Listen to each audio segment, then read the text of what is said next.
Oke, bismillahirrahmanirrahim. Assalamualaikum warahmatullahi wabarakatuh. Perkenalkan, saya Pujan dari tim Pendapat Sinergi Group. Di sini saya akan melanjutkan materi Figma, yaitu di bagian bisnis proses ya. Sebelum nanti ke sampelnya, kita harus tahu dulu apa sih bisnis proses itu. Nah, di sini kita lihat bisnis proses itu adalah serangkaian aktivitas atau tugas yang dilakukan oleh sebuah organisasi untuk mencapai tujuan tertentu. Nah, seperti menghasilkan produk atau layanan, memenuhi kebutuhan pelanggan, atau meningkatkan efisiensi operasional. Proses bisnis biasanya melibatkan berbagai peran dan departemen dalam perusahaan dan dapat mencakup mulai dari pembuatan produk, pengelolaan pesanan, layanan pelanggan, hingga manajemen keuangan. Jadi secara sederhananya itu proses bisnis itu langkah-langkah yang diambil oleh perusahaan untuk menghasilkan nilai bagi pelanggan atau pemangku kepentingan. Juga proses ini juga seringkali digambarkan dalam bentuk diagram atau alur kerja yang menunjukkan bagaimana berbagai tugas saling berhubungan dan siapa yang bertanggung jawab atas masing-masing tugasnya. Nah, kita lihat di sampelnya. Di sini ada mulai startnya, terus ada admin, gue, instruktur, dan member. Nah, kita lihat dulu dari admin ya. Admin ini ada setup sistem ini untuk mengatur sistem utama untuk operasi, terus landing, menyiapkan halaman buka ya, atau landing page untuk pengguna. Terus ada setup blognya untuk mengatur konten blog yang mungkin berfungsi sebagai sumber informasi. Nah, terus ada setup harganya juga. Setup harga ini untuk menentukan atau menetapkan struktur harga untuk layanan atau produk. Terus ada memberi pembayaran. Admin juga mungkin harus melakukan pengaturan atau konfirmasi pembayaran ya. Terus ada data analisa. Data analisa ini untuk menganalisis data yang telah dikumpulkan, pengambilan keputusan lebih lanjut.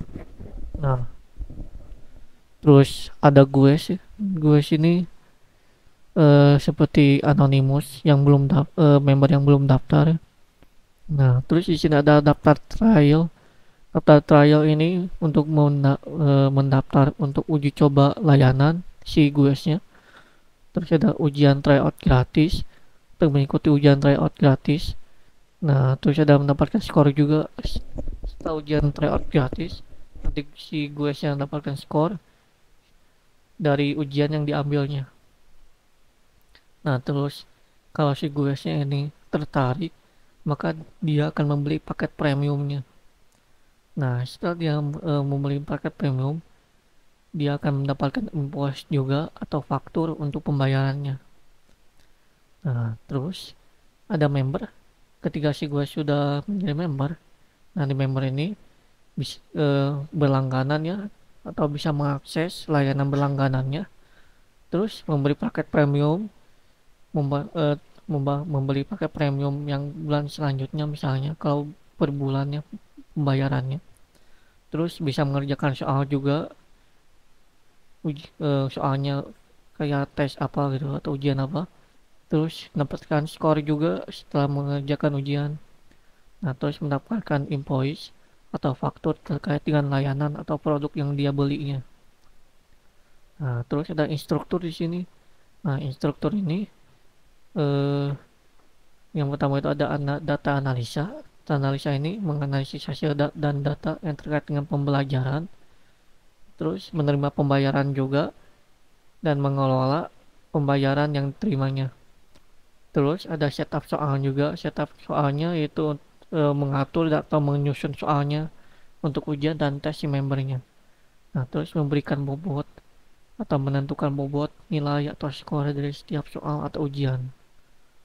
Terus ada N-nya juga. N ini proses bisnisnya berakhir setelah seluruh tugas dan tanggung jawab dilaksanakan, mulai dari persiapan oleh admin hingga pengelolaan oleh instruktur.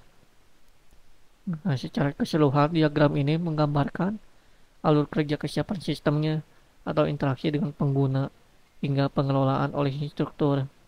Semua bagian saling terhubung dan berpusat pada sistem inti yang memastikan bahwa setiap proses berjalan dengan baik. Nah, untuk sampelnya cukup jelas kalau untuk ini untuk bisnis proses di sini.